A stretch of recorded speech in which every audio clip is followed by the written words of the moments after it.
जय हिंद दोस्तों। मैं शिवांश स्वागत करता हूं आपका आपके अपने चैनल द प्राइम स्टार में। जुड़ते हैं आपसे इतिहास सब्जेक्ट के अंतर्गत बहुत ही मोस्ट इम्पॉर्टेंट टॉपिक जिससे अक्सर एग्ज़ाम में क्वेश्चन बनते रहते हैं, सभी एग्ज़ामों में प्रश्न बनते हैं, वैदिक सभ्यता। तो वैदिक सभ्यता या आर्य सभ्यता का जो पार्ट फर्स्ट है उसको देखेंगे, इसको कंप्लीट करेंगे हम लोग नेक्स्ट वीडियो में। और आप इससे पहले हड़प्पा सभ्यता पढ़ चुके हैं, वो भी बहुत मोस्ट इंपॉर्टेंट है। यदि आपने नहीं देखा है तो आप इतिहास की प्लेलिस्ट में जा करके उस वीडियो को देख सकते हैं। तो चलिए वीडियो स्टार्ट करते हैं और मज़ेदार तरीके से, बहुत ही फ़नी वे से हम लोग आज सीखते हैं और इतिहास के झरोखे से थोड़ा सा आगे बढ़ते हैं। जो हम लोगों ने देखा था इससे पहले, कितना बहुत पुराना टाइम 2500 बीसी करीब का टाइम देखा था। आज हम लोग उससे थोड़ा सा और पीछे वापस आएंगे, इतिहास के दर्शन करते हैं। चलिए, तो वैदिक या आर्य सभ्यता, जो आर्य सभ्यता कही जाती, वैदिक सभ्यता कही जाती, ये लोग क्या थे? आपके ये आर्य लोग थे। या जो हम लोग हैं, हम लोग अगर यदि अपने आप को माने तो हम लोग आर्य लोग ही हैं। हम लोग इस देश के मूल निवासी नहीं हैं। इस देश के जो मूल निवासी हैं, तो भैया मूल निवासी जो है वो कौन है? वो जो आपके आदिवासी लोग हैं जो जंगलों में रहते हैं, वो यहाँ के मूल निवासी। जबकि हम लोग क्या है भैया, बाहर से आए, तो हम लोग चाहें तो वो लोग भगा सकते हैं। तो बहुत ही मज़ेदार फ़नी शायद आपको जानकारी मिली होगी, बहुत ही रोचक जानकारी कि हम लोग इस देश के मूल निवासी नहीं हैं। तो हम लोग क्या, हम लोग आर्य लोग थे। देखो आपको पिक्चर में दिख रहा है, ऐसे आर्य लोग थे। वैसे ये तो मतलब एक विदेशी व्यक्ति है, लेकिन ऐसे ही आर्य लोग थे आपके, ऐसे ही आए थे कहीं से। तो इनका जो समय था, ये किस समय ये सभ्यता चली आपकी? 1500 से 600 बीसी तक। तो ये 1500 बीसी मतलब आज से कितना टाइम हो गया? आज से 3500 साल पहले। ये 3500 साल पुरानी कहानियाँ आपको सुना रहे हैं, हमने कहीं ना कहीं जानी, अब आप भी जानो। आप जानते हो, कैसे पढ़ा होगा आपने, लेकिन कुछ अच्छे अच्छे पॉइंट्स हो सकते हैं आपको और अच्छे पॉइंट मिल जाए जो एग्ज़ाम में आपको फ़ायदा पहुँचाएं। तो 1500 से 600 बीसी तक का ये टाइम था आपका आर्य वैदिक सभ्यता का। बहुत पुराना टाइम था, बहुत प्राचीन और बहुत ही महत्वपूर्ण समय है ये आपका।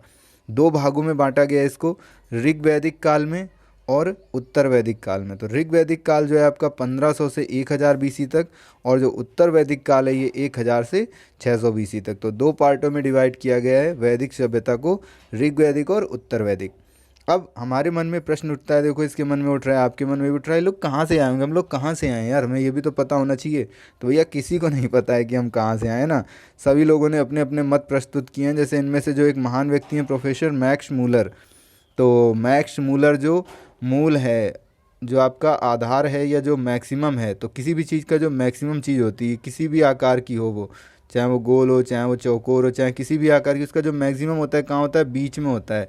तो उसका बीच में होता है, मतलब मैक्स मूलर जी ने क्या बताया कि हम लोग कहाँ से आए? बीच से आए। किस बीच से? एशिया के बीच से। तो हम लोग मध्य एशिया से आए या फिर बैक्टीरिया से आए। तो बैक्टीरिया या मध्य एशिया से आए, ये किसने प्रस्तुत किया? प्रोफेसर मैक्स मूलर जी ने अपना मत प्रस्तुत किया। जबकि जो बाल गंगाधर तिलक जी हैं, बहुत ही फेमस व्यक्ति हैं, स्वतंत्रता संग्राम सेनानी हैं। तो तिलक लगाते हैं माथे पे, तो जो तिलक लगाते हैं, तो तिलक ऐसे लंबा लंबा लगता है, एक कैसे लगता है? ऐसे गोल सा लगता है। तो गोल सा क्या होता है आपका? क्या होता है? एकदम ऊपर ध्रुव, ध्रुव तारा भी होता है, तो एकदम ऊपर लगता है, मतलब उत्तरी और ध्रुव। तो बाल गंगाधर तिलक, तिलक जी ने क्या बताया कि ये उत्तरी ध्रुव से आए थे। उत्तरी ध्रुव से उतनी दूर से हम लोग टहलते घूमते आए थे और यहाँ पर आकर के रहने लगे। जबकि जो दयानंद सरस्वती जी हैं, तो सरस्वती नदी है आपकी, सरस्वती नदी क्या है? अब गायब हो चुकी है। तो वैसे ही एक चीज़ थी हमारे देश में जो अब किसी दूसरे देश में जा चुकी है, हमारे देश से गायब हो चुकी। क्या? तिब्बत। तो तिब्बत पहले हमारे उसमें आता था, फिर बाद में चीन वालों ने आक्रमण किया और उस पर कब्जा कर लिया। तो दयानंद सरस्वती जी ने बताया कि हम लोग तिब्बत से आए थे। तो आर्य लोग कहाँ से आए? मध्य एशिया, बैक्टीरिया से। मैक्स मूलर जी ने बताया। कैसे क्लियर हुआ? तिलक जी ने उत्तरी ध्रुव बताया और सरस्वती जी ने तिब्बत बताया। तो ये आपका हो गया कि कहाँ से आए थे। अब जानते हैं इनके बारे में कुछ और जानकारियाँ। तो कुछ और जानकारियाँ क्या? राजनीतिक स्थिति इनके समय में कि सिस्टम कैसा था। चलो ये भी यार हमारा थोड़ा सा मन होगा ना कि यार आज तो देश है, राज्य है और जिला है और मंडल है, ये सारी चीज़ें उस समय कैसा था।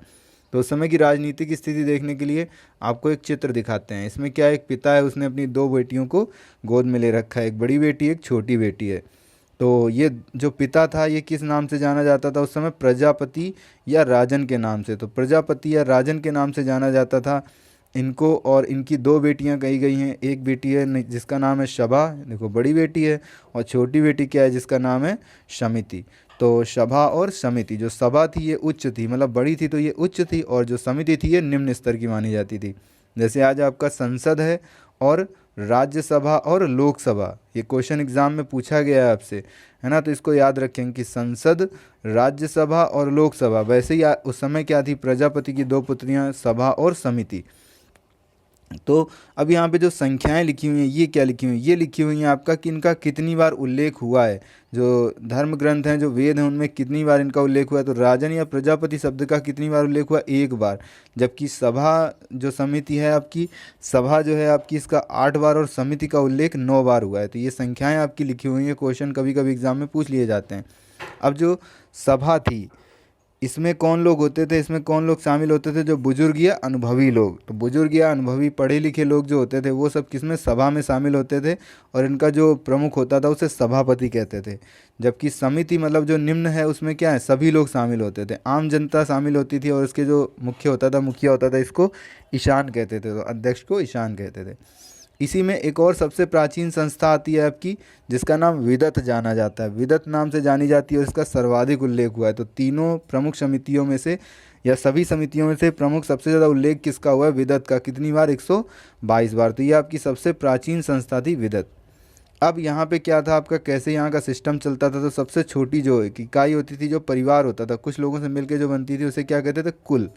तो जैसे हमारे यहाँ क्या होता है आजकल, क्या बोलते हैं, परिवार बोलते हैं। तो परिवार का जो मुखिया होता है, तो जो भी मुखिया होता है उसको बोलते हैं। तो वहाँ जो परिवार का कुल का मुखिया होता था उसे क्या कहते थे, कुलप। फिर जब कई सारे कुल, कई सारे परिवार मिलते हैं तो क्या बन जाता है, गांव बन जाता है। वैसे ही वहाँ पे भी क्या बनता था, ग्राम बनता था।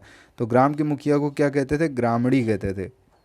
फिर जब कई सारे गांव मिलते हैं तो क्या बन जाती है, आपकी ग्राम पंचायत बन जाती है। फिर ब्लॉक बन जाता है, फिर ऐसे बनता है तहसील, फिर जिला, फिर मंडल, फिर राज्य, फिर देश, ऐसे बनता जाता है। वैसे ही वहाँ पे गांव मिलके क्या बनाते थे, विश्व बनाते थे। तो विश्व के उसको क्या कहते थे, मुखिया को विश्वपति कहते थे। फिर कई सारे विश्व मिलके क्या बनाते थे, जन, और जन के मुखिया को जनपति या राजा कहते थे। और कई सारे जन मिलकर के क्या बनाते थे, राष्ट्र बनाते थे। और राष्ट्र के मुखिया को क्या कहते थे, सम्राट। अभी जो संख्याएं लिखी हैं ये आपको पता है ये क्या है, इतनी बार इनका उल्लेख हुआ है। ग्राम का उल्लेख 13 बार, विश्व का उल्लेख 171 बार, जन का उल्लेख 275 बार, और राष्ट्र का उल्लेख 10 बार। थोड़ा सा ध्यान रखेंगे तो यदि कभी कोई क्वेश्चन डीप में बन गया तो आपसे गलत नहीं होगा। तो सारी चीज़ें इसमें शामिल करने की कोशिश की है हमने, बहुत ही मज़ेदार फ़नी तरीके से, है ना। तो आप एक इंटरेस्टिंग तरीके से इसको सीखते चलें, आपको सारी चीज़ें क्लियर होती जाएंगी, है ना। तो चलिए बढ़ते हैं। राजनीतिक स्थिति हम लोगों ने देख ली, बहुत ही इंपॉर्टेंट क्वेश्चन है, सभी आप अच्छे से याद रखेंगे, माइंड में सेट करते चलेंगे। नेक्स्ट है आपका सामाजिक स्थिति। इनकी सामाजिक स्थिति कैसी थी, तो समाज जैसे आज है, बहुत सारी जातियां हैं, बहुत सारे धर्म हैं, वहाँ पे क्या था, सिर्फ 4 वर्ण थे। जो समाज था आपका 4 वर्णों में विभक्त था। और जो वर्ण थे ये जाति आधारित नहीं थे, ये कैसे थे, कर्म आधारित। आप जैसा काम करोगे आपका वही वर्ण माना जाएगा। मान लिया आप एक क्या हैं, आप एक व्यापारी के पुत्र हैं, लेकिन आप आगे चल के क्या करने लगते हैं, आप सेना में चले जाते हैं, तो फिर आप क्या कहे जाएंगे, क्षत्रिय कहे जाएंगे। और यदि आप कर्मकांड पूजा पाठ करने लगेंगे तो आप क्या कहे जाएंगे, ब्राह्मण कहे जाएंगे। तो ब्राह्मण, क्षत्रिय, वैश्य, शूद्र वगैरह ये सारे आपके क्या थे, 4 वर्ण थे। और ये सारे वर्ण कर्म आधारित थे, जाति आधारित नहीं थे। इन सब का वर्णन किस में मिलता है, इन सब का वर्णन ऋग्वेद के 10वें मंडल के पुरुष सूक्त में मिलता है। तो ये आपसे क्वेश्चन पूछा जा सकता है, इसको आप याद रखेंगे। तो 4 वर्णों में विभक्त था, ये कर्म आधारित था, और इनका वर्णन ऋग्वेद के 10वें मंडल के पुरुष सूक्त में मिलता है। समाज कैसा था, तो समाज कैसा था, जैसे आज है आपका ये पितृ सत्तात्मक था। जो हड़प्पा सभ्यता था उसमें मात्र सत्तात्मक था, लेकिन जो वैदिक सभ्यता है वहाँ पे समाज पितृ सत्तात्मक था। और परिवार कैसे होते थे, संयुक्त परिवार होते थे। इसमें एक वर्ग आता है, आपसे क्वेश्चन पूछा था पणी क्या थे, तो पणी क्या थे, पणी एक वर्ग था जो आपका क्या करता था, बहुत धनी वर्ग था, और ये व्यापार करता था। तो व्यापार करने वालों को पणी नाम से जाना जाता था। और ये व्यापार धनी, बहुत ज़्यादा धनी थे ये। उस समय में कुछ कुरीतियाँ नहीं थी और कुछ अच्छी चीज़ें थी, जैसे अस्पृश्यता नहीं थी, छुआछूत ये नहीं थी, पर्दा प्रथा नहीं थी, सती प्रथा नहीं थी, बाल विवाह नहीं थे। तो ये सब कुछ नहीं था, है ना। तो छुआछूत, पर्दा, सती प्रथा और बाल विवाह, तो भैया बाल विवाह उस समय भी नहीं था यार। और ये बाल विवाह के लिए सबसे ज़्यादा बच्चे किस पे गुस्सा होते हैं, राजा राम मोहन राय जी पे। उन्हीं ने रोक लगा दी थी, है ना। तो उनको जाके कभी अगर मिले तो कस के पेल लेना, वरना छोटे छोटे भी बच्चे बेचारे शादी हो जाती थी, है ना। तो अच्छी चीज़ भी थी, ख़राब चीज़ भी थी, खैर तो अलग बात है। तो ये सारी चीज़ें नहीं थी। अब क्या क्या चीज़ें थी, विधवा विवाह होते थे, गंधर्व विवाह होते थे, अंतर जाति विवाह भी होते थे, महिलाओं का उपनयन संस्कार होता था और नियोग संस्कार भी होता था। तो ये सारी चीज़ें उस समय प्रचलन में थीं, जबकि ऊपर लिखी हुई चीज़ें प्रचलन में नहीं थीं। अब जो शिक्षा है और वर चुनने का अधिकार, जैसे आज महिलाओं को बीच में बहुत ज़्यादा उनके लिए क्या थी, दिक्कतें थी, लेकिन अब फिर भी काफ़ी धीरे धीरे सुधार आ रहा है। तो ऐसा ही उस समय था, शिक्षा चुनने का और वर चुनने का अधिकार महिलाओं को था। तो वो अपना वर चुन सकती थी और अपनी शिक्षा कितनी ग्रहण करनी है ये अपने आप वो डिसाइड करती थी, किसी पे उनका जोर नहीं होता था। उस समय जो मुख्य अनाज था वो यव था। यव मतलब जौ। तो यव बहुत बार पूछा गया यव क्या है, तो यव आपका जौ है। और ये शाकाहार करते थे और सोमरस पीते थे। भैया सोमरस है ना, तो सोमरस पीना चाहिए, है ना, बहुत क्या है, भगवान का रस है। ये मनोरंजन कैसे करते थे, नृत्य करते थे, संगीत था इनके पास, पासा वगैरह खेलते थे, घुड़दौड़, मल्ल युद्ध और स्वीकर, ये सारी चीज़ों से इनसे अपना मनोरंजन करते थे। इस समय बहुत बड़ी बड़ी विदुषियाँ हुई जिनके बहुत फेमस नाम है। कौन कौन? अपाला, घोष, मैत्रेयी, विश्ववारा और गार्गी वगैरह, ये सब उस समय की विदुषियाँ थी। तो क्वेश्चन पूछ लिया जाता है उस समय की विदुषी कौन थी, उस समय की विदुषी कौन नहीं थी। तो ये नाम आप थोड़ा सा याद रखेंगे। उस समय जैसे 4 वर्ण थे वैसे ही 4 आश्रम भी थे। कौन कौन से आश्रम थे? ब्रह्मचर्य, गृहस्थ, वानप्रस्थ और संन्यास। तो ये 4 आश्रम थे। उम्र को 25-25 साल के 4 पार्ट में डिवाइड किया गया। सबसे पहले ब्रह्मचर्य का पालन करो, बाहर जाओ, शिक्षा ग्रहण करो। फिर 25 साल गृहस्थ जीवन में रहो, अपना परिवार बनाओ, परिवार बढ़ाओ। फिर उसके बाद में वानप्रस्थ और फिर उसके बाद में संन्यास ले लो, है ना। तो ये 4 आश्रम थे और इनका वर्णन कहाँ मिलता है? आपका जावालोपनिषद में। तो जावालोपनिषद में इनका वर्णन मिलता है। ये लोग क्या करते थे? जो अनार्य थे, अनार्यों को, मतलब अनार्य कौन? जो मूर्ख लोग थे या दस्यु लोग थे। जो दूसरे लोग थे इनको ये क्या कहते थे? अपने आप को आर्य कहते थे, दूसरों को अनार्य कहते थे। तो अनार्य मतलब मूर्ख या दस्यु, उनको क्या? मृद्धवाय। मृद्धवाय मतलब अस्पष्ट बोलने वाला कहते थे। और अव्रत कहते थे, मतलब नियमों और व्रतों का पालन न करने वाला कहते थे। तो अनार्य का अर्थ, मृद्धवाय का अर्थ और अव्रत का अर्थ, ये सभी अर्थ आपको याद रखने हैं। बढ़ते हैं, कुछ और चीज़ें जानी जाए। इनकी आर्थिक स्थिति कैसी थी? पैसा वैसा कितना था इनके पास? तो इनकी आर्थिक स्थिति का प्रमुख आधार क्या था? ये पशुपालन करते थे और कृषि करते थे। यही प्रमुख आधार आपका हड़प्पा सभ्यता का भी था, कृषि और पशुपालन। वैसे ही आपका इनका भी पशुपालन और कृषि। जो इकाई थी उस समय पैसे वैसे की, वो क्या थी? गाय थी भैया। तो कहते थे हमारे पास कितनी संपत्ति है? 500 गायें, हमारे पास 400 गायें, हमारे पास 200 गायें, है ना। और विनिमय का माध्यम भी यही था, खरीद फरोख्त भी इसी आधार पे होती थी। कोई चीज़ लेनी है, इतनी गाय बेच दी, है ना, उसको इतनी गाय दे दी, वही पैसा था। तो पैसा जेब में लेके नहीं चल पाते थे, पैसा साथ में लेके चलते थे, है ना। आवास क्या था इनका? आवास थोड़े से कमज़ोर थे हड़प्पा सभ्यता वालों की तुलना में। घास फूस का घर बनाते थे और काष्ठ के, मतलब काष्ठ के घर बनते थे, इनके घर थे। अब पे कुशीद था आपका। कुशीद क्या था? ये ऋण लेने देने की प्रथा थी, कुशीद। तो कुशीद वर्ड याद रखेंगे, क्या था आपका? ऋण लेने देने की प्रथा थी। गोधूम, तो गोधूम मतलब गेहूँ, ब्रीही मतलब चावल और सीर मतलब हल। तो गेहूँ और चावल वगैरह भी ये लोग उगाते थे, लेकिन इनका प्रमुख जो वो था आपका, वो यव था। और जो ये लोग दूध दूध खूब पीते थे, ना, बॉडी बनाते थे। अब जो इनको धातुएं पता थी, तो सर्वप्रथम धातु इनकी अयस। अयस मतलब तांबा या कांसा, और हिरण्य मतलब स्वर्ण और चांदी और निष्क, ये आपकी इनको जानकारी थी। अयस मतलब तांबा या कांसा, हिरण्य मतलब स्वर्ण और चांदी।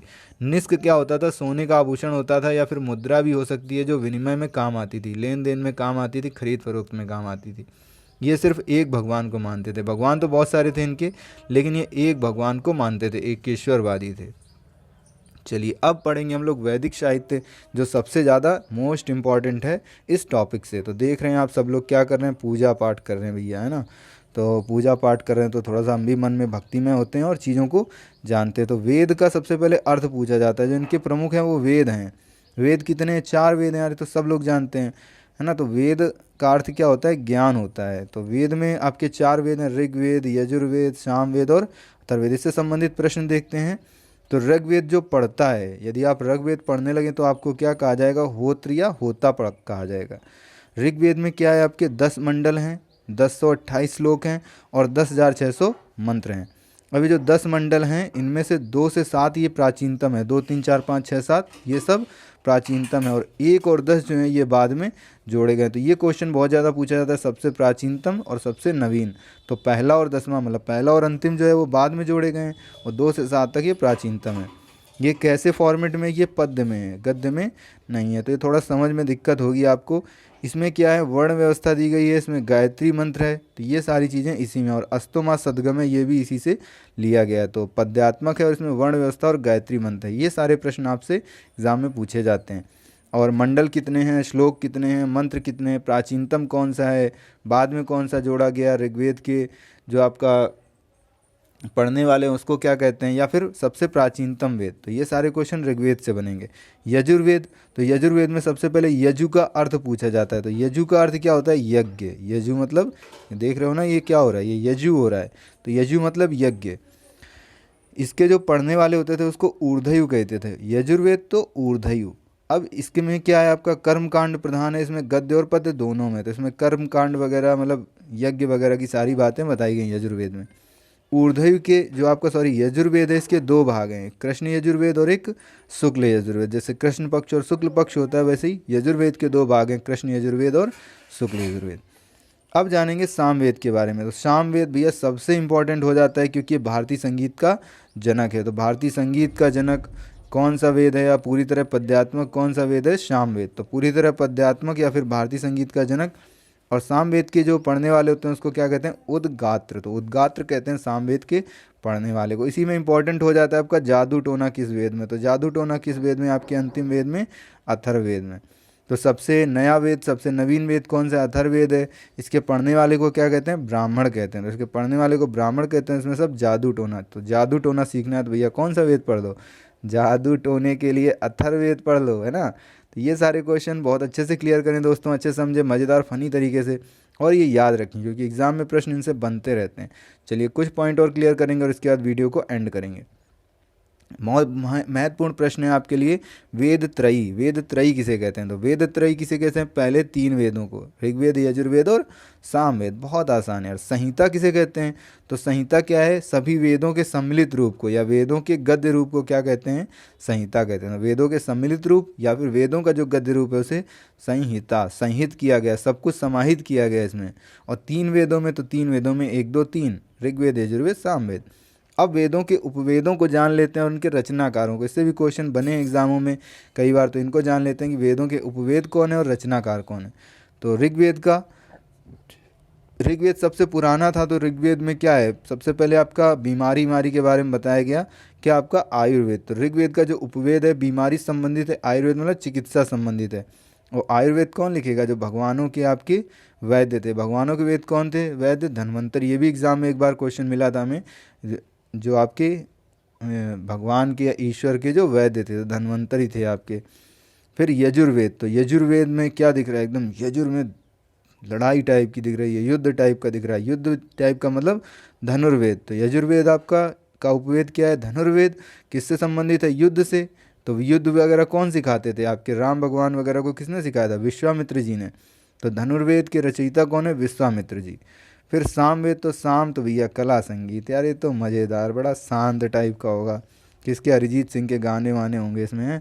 तो सामवेद का जो उपवेद है वो कौन सा है, गांधर्व वेद है। सामवेद का गांधर्व वेद कला संगीत से संबंधित है। किसने लिखा होगा, तो भैया किसी सीधे साधे इंसान ने, किसी शांत टाइप के इंसान ने। तो कौन थे, राम के छोटे भाई भरत। तो भरत मुनि ने लिखा है, भरत जी ने नहीं लिखा है, भरत मुनि ने लिखा है, लेकिन अपनी याद के लिए हम लोग याद रख सकते हैं।